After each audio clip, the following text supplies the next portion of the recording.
Right, let's get cracking with the show, Joe. The January transfer window has slammed shut, and I've got to say, as January transfer windows go, pretty good one. Yeah. Considering, remember last January, not a lot going on. I think a lot of clubs, a lot of players moving. So we thought it brings us perfectly onto our Saturday Social tradition of ranking some of the biggest transfers in Europe. So we've sort of handpicked the most talked about, I suppose, it's fair to say. The usual categories are there, A being the best, E being the worst. Our guests have to agree on where to place each player. We'll start with Kvaratskhelia, Napoli to PSG, 80 million euros on January the 17th. Nieve, thoughts on this one? Yeah, I mean, I think there was the initial sort of hesitation from people as to what's he going to PSG for, you know, because of the talent they've already got there in Barcola.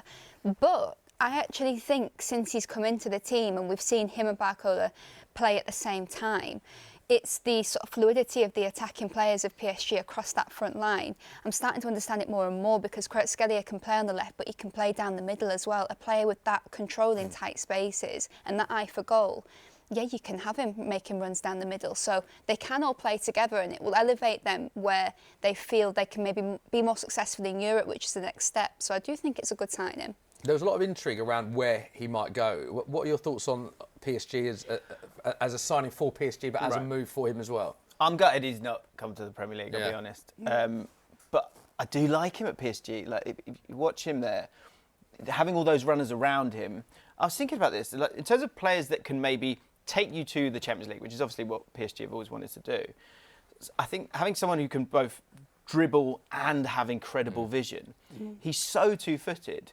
But the only person I was thinking who's more two-footed is probably Dembele, kind of with him. So they're in the same team there. There's lots of runners in and around him. And he's also, as a player who can attract players that can allow you to then create space for others, because he can dribble and pass, he just sort of sucks in these players towards him, which creates space.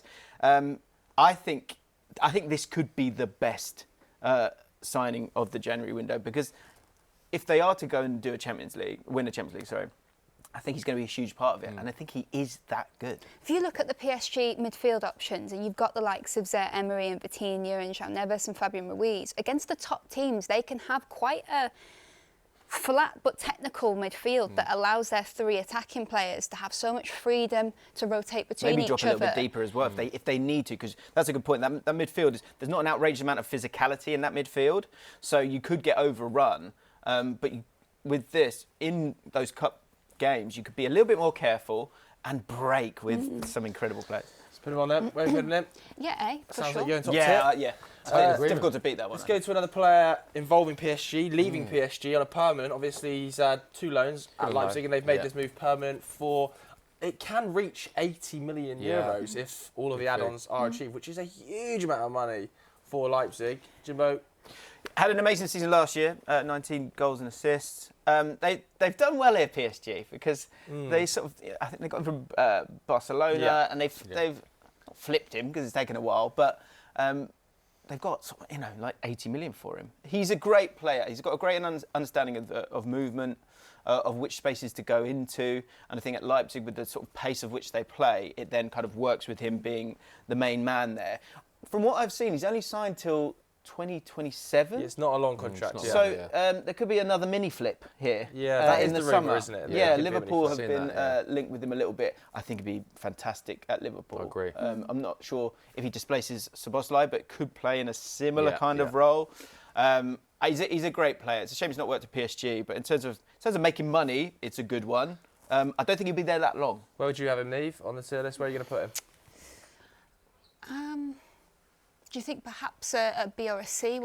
Yeah, I think... I think they've got themselves, they've benefited from the fact that PSG, I think, maybe want to focus on Desiree Doué, but they've got their own talent now for... Yeah, he's had a great season last season, and it's fallen off a little bit this year. I think let's put him in C, because we've got a lot of good signings, I think, in January. Okay. A lot to get that can be a sort of bit of a barometer for us. Speaking of good signings, Matis Tel, Tottenham Hotspur, big story this, obviously. We all know the reports. Ange on the phone to him, loan deal, option to buy as well. Where do you place Tel? Yeah, I think sort of what we can judge off at this current moment is not a ridiculous amount of minutes, because he's not really been getting them, but there's so much talent that seems to be there. I think what I was most keen on when he played for Tottenham in that second half was that there was a lot of intent in terms of sort of looking around him and looking at like the movement, and perhaps there's a bit of fatigue around him, and I think that frustrated him. I think he wants to get in there and inject a bit of energy, which is what Tottenham need. And just more the statement of it, I know there was initial hesitation with the move, but just for Tottenham to still make that statement that they can attract someone of this calibre, who is a lot of teams have been looking at to see what his ceiling is. And the fact that Tottenham could still attract that, I think that's a really good point, actually. And actually, if you look at the profile of players Spurs have been linked with, like we've made signings from the Championship, or we've made even great signings. We've had Mickey van der Ven at the time, relatively unknown in terms of Premier League experience, but to actually attract someone who's at Bayern Munich, who's linked with a whole host of clubs, who's 19 years of age, from a Spurs fan's perspective, when we've seen us linked with so many players that haven't got over the line, there's a real excitement about the level that he can get to from a Spurs fan's perspective, because he is the profile of the player is very exciting as a Spurs fan. Where would you have him on the board? I'd have him high. I don't think you can judge him from the Liverpool game, because I'd have him in a B, probably. Yeah, I think I think it's a great one for everyone concerned. I think for Tottenham, he could play on the right, he could play through the middle, he could play on the left. For him himself, get minutes. He's going to get minutes, and that Tottenham team's only going to get better. Like the young players that are getting minutes this season are only going to be better next season, and there's a lot of players on the way as well. I think it's a great signing. I'd put it in B personally. We've got another Spurs player next as well, so let's put Matthias up and talk about Kevin Danso, shall we? Because he came in, obviously was heavily linked to Wolves. He was really close to joining Wolves. Late in the window. Tottenham swooped late after missing out on a couple of centre-back targets. Jimbo? I thought he was one of the few who came out of the Liverpool game with a bit of credit for me. I thought he put his body on the line. I think they had 21 blocks to 7 blocks for Liverpool in that game, and the bulk of them were He had him. a lot to do, didn't he? He had a lot to do. Difficult to judge him in terms of how Tottenham want to play, because they want to be much higher up the pitch generally. I don't think he's going to be the starter, but what you want is someone who can come in and it's sort of unnoticed. And I think profile-wise, he absolutely fits. He's been at Lens and played over 100 games there, so he's got a lot of experience. He's had quite an interesting journey along the way as well. The stamps and loans and stuff like that. So I think it's a good one. I don't think it's outrageously inspiring in terms of the first team, but in terms of the floor of Liverpool, I think it will help. I think he's a better fit than Dragusin. Okay, where are you going to put him? Yeah, I mean, I think they needed to sign a centre-back. So Definitely. that earns credit in that. And it's hard to judge him off that game. But I think he did some good things, did some things where he lost the ball a couple of times with passing, maybe needs to get up to speed with the energy of the game as well. So I'm not sure. I feel D would be really harsh, but I don't know if it's as good. Is it as good a signing as I was on the show a couple Simmons? of weeks ago, and we struggled with the hit and the miss because the profiles are often quite correct, in modern football. I think Xavi Simons is a better signing than Danso I think overall. Perhaps we could move Simmons into B. You're allowed to move, and then we'll put Danso into C. Yeah. Okay. They did need a centre back for sure. Next Good up. point. Massively need a centre back. I think he will play a lot as well, given the injuries and the amount of competition we're still in. Rashford? But a big one next. Marcus Rashford, Nieve. Yeah. Big talking point this. What have you made of this signing? Yeah, it's an opportunity that I think you can't not take, really. When a player of what we've seen, the calibre that he can get to, when you've got a manager like Emery who thrives off getting the most out of talented players, why not? Do you think that's a big factor here, Emery? Because if you look at what Emery's done over the past seasons, maximising potential in a lot of his squad players has been a massive part of his success. Do you think he looks at Rashford and goes, well, actually, I can revolutionise you, and Rashford looks at Emery as a coach that can really get the best out of him? Because it seemed like he needed a change, didn't it? He certainly needed a change. I think I was listening to the brilliant Mark Carey, and he was talking about how Villa make more through balls than any other team, which then got me thinking about the next person that we're going to talk about. And actually, when we're talking about these two, it's worth talking about these two as a pair. May I? Yeah, you can, Jimbo. Jimbo, reveal to the camera. There we go. Marcus Asensio. Because, if you think of the way that Villa play, Leon Bailey on the right-hand side, offering that width, and then you'd have Jacob Ramsey not doing the same on the other side, right? So it's a bit like that. I think if you think of pairings for Aston Villa, if you think Rashford and Asensio, it's actually kind of the opposite. And so for Unai Emery, in terms of having options in the Champions League, options in Premier League games, and just options within a game, the more time I have with this, the more I like it, because I think if you have Asensio and Rashford, I think these two could link up really, really well, because his vision is outrageous. He's a bit more like James Rodriguez-y in terms of being on that right wing, then kind of cutting inside. So maybe more like Jacob Ramsey. So if you flip it and have Rashford looking to make those runs in behind, I think those two could get on a wavelength, and it could really, really work. Where'd you put them then? Are we putting them together? I think Rashford is a better signing than Asensio. Yeah. Okay, so where would you put Personally. Rashford? Do you put Rashford in? I would put Rashford in B, I think. Okay. Yeah, I kind of disagree. I think Asensio, think actually, Asensio- the more time I get with Asensio, Yeah. I just think he's just sublime, and I think Villa fans are going to absolutely love Okay. him. I don't know with Asensio. I feel like I accept this as a player who has shown unbelievable levels of technical ability, so gifted. But there's also quite a few weaknesses to his game if you watch week in, week out. In perhaps some of the shots that he takes, you think, oh, why have you taken those? Yeah. And perhaps maybe off the ball, I'd say maybe he's not the most helpful to his team. He's so a bit I think more luxury, there for are sure. weaknesses but it's a big name. So it is. I think for Villa fans, it's almost, if you think about the last couple of years and the names that they've signed, and the levels are just raising to these names, and there's so much excitement there. But I'm not sure week in, week out. I don't know. I feel like there could be a bit of actually, no, there are weaknesses to this player. I don't think with him and Morgan Rogers, you've got two players who can maybe play in those similar positions as well. So he's got other people who can kind of fill in for a little bit. I just think Villa fans are going to love him. That's kind of Okay, Let's make a decision. Need a decision. You decide with these because okay. I'm not totally sure. I think. Oh, sorry. Oh, dropped his mic back. I think it could work, but I am slightly nervous. But I think what's great about it is that it could just be a little summer romance, because they're both on loan, so they can both go back. Okay. Bit of fence sitting there, I think. Both Always. the season. Yeah. Always. Sticking with Villa. Next one, John Durán, massive fee, £64 million.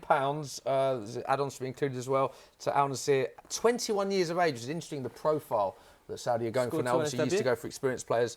They're going for young players now. A lot of people had a lot to say about this transfer. What is your take on it from a player that's sort of in his prime? Yeah, from a Villa perspective, I think they've smashed it. Yeah. Because I think someone out of him and Watkins, because they can't play together, someone had to go. And the money they've got for him, they're a club that could really benefit from that. And bringing in Rashford, you've kind of still got your backup, or two different kinds of backup. Essentially, I don't really like as a centre forward, but you've got another centre forward that you could play there. So they have actually replaced him in that point. And Marlon as well. What about from the player's player, perspective, yeah. though? What about I think from the player's perspective, for me, is he going to develop out there to the same extent that he would playing in the Premier League and the Champions League? I think the answer is obvious, personally. So for him, he's probably done very well in some aspects. But in terms of him as a player, I don't think... I think a move to a West Ham where you're going to play every single week, you're going to be important, it's going to be huge crowds, huge pressure. Even here, he's not gone there and he's become the main man, because the main man is Ronaldo. So I don't like it, personally. So where would you put it then, Jim? I'll put it in E. I'm happily put it in E. I don't think... Yeah, because look, for Villa's point of view, I totally agree. Yeah. I think from great a player's spin perspective. there. Yeah. And he's still, as much as everyone has loved him and his goals per minute is, I think, the best in the Premier League, he doesn't start. He's not the starter. So they've done really well there. Good point. Fair, Okay, yeah. Carney Chukwuemeka joined Borussia Dortmund pretty late in the window. This is loan with a reported €40 million option to buy. Yeah. Yeah, and I think maybe because there's been little issues, injuries and what have you, and maybe because it's such a stacked midfield at Chelsea, we've not seen as much of him as maybe we'd like to, so we don't realise just how much of a talent he is. Yeah.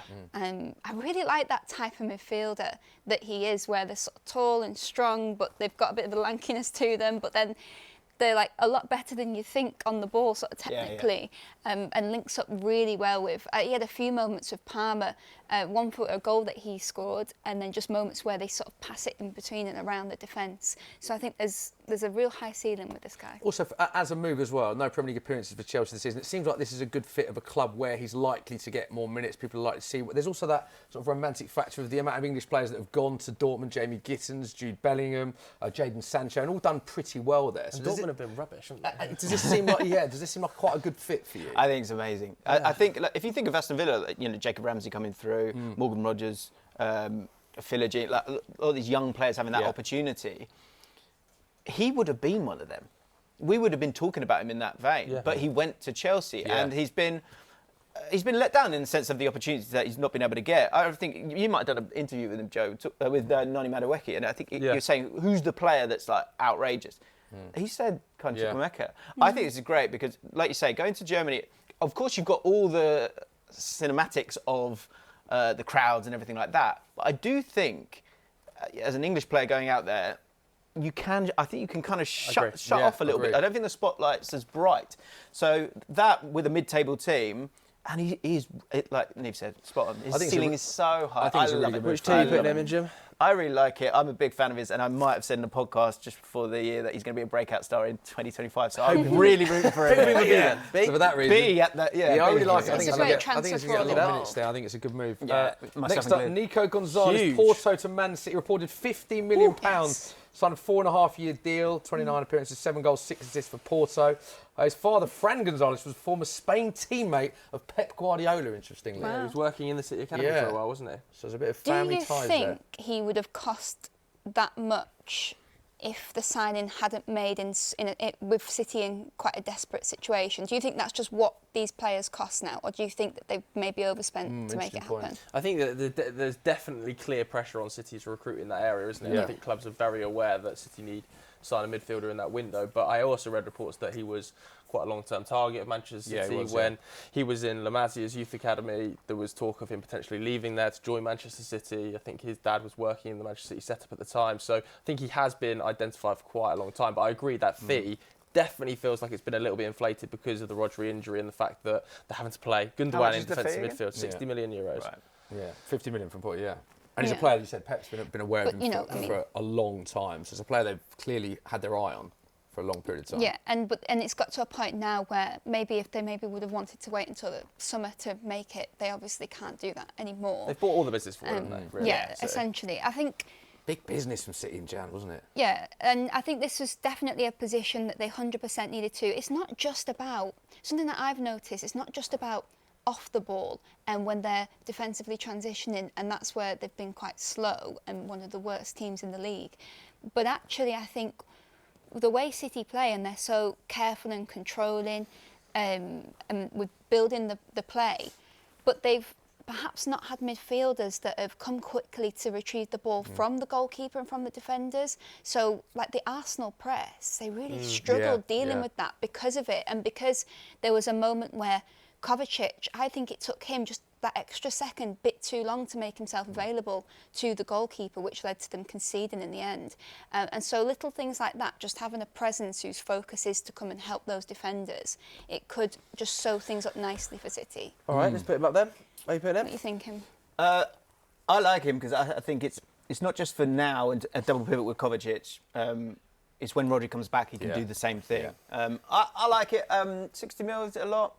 I think he's grounding at La Masia is a big thing here as well. I'd put him in B, personally. Yeah, it's a great signing, but perhaps... Final one potentially then. Might have time for one more after that, but Patrick Dorru. Manchester United made his debut last night at right wing back, interestingly. Right wing back. I mean, he has played on the right wing back in Italy. Much more consistently there for Lecce, but obviously he's left wing back.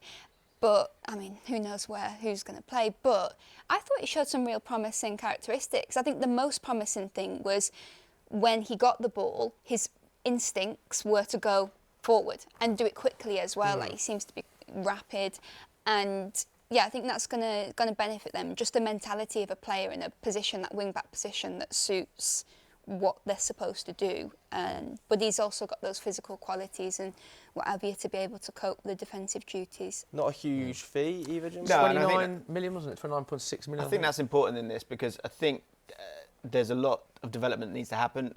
I think the word is correct there from Nieve in terms of instincts. And what I'm intrigued to see is that this Man United team is struggling.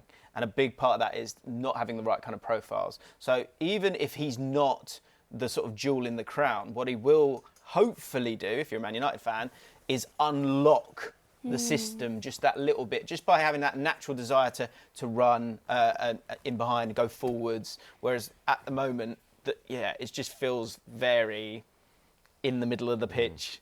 and not really working for them at all. He's smiling And at me, what's great, Sophia. if you sign someone with the versatility of him, there's a bit of a long term to the signing. You're not just buying a load of players for each manager, and then if you decide to go with a new manager, you've got to buy a whole new set of players. I don't think you'd need to do that with him. I think he'd suit a lot of Okay. Then where you putting him? I think this is a brilliant signing, if I'm completely honest. Do you? Yeah, and it's a great price as well. I personally think A or B. I think this will prove to be a really good signing, Jimbo's honestly. not sure. I was in the BC bracket Really? personally, but they absolutely needed someone with the right profile. Do you meet in the middle I'll with give you B a then? B. Yeah, Okay. there we go. There we Okay. go. So there is confirmation of Nobody in D? Nieve and Jimbo ranking. Poor old D. Yeah, no one Sorry, in D. John. Poor old D. Yeah, poor old ranking some of John. the biggest January transfers in Europe. Enjoy that. Let us know what you think of those selections at home.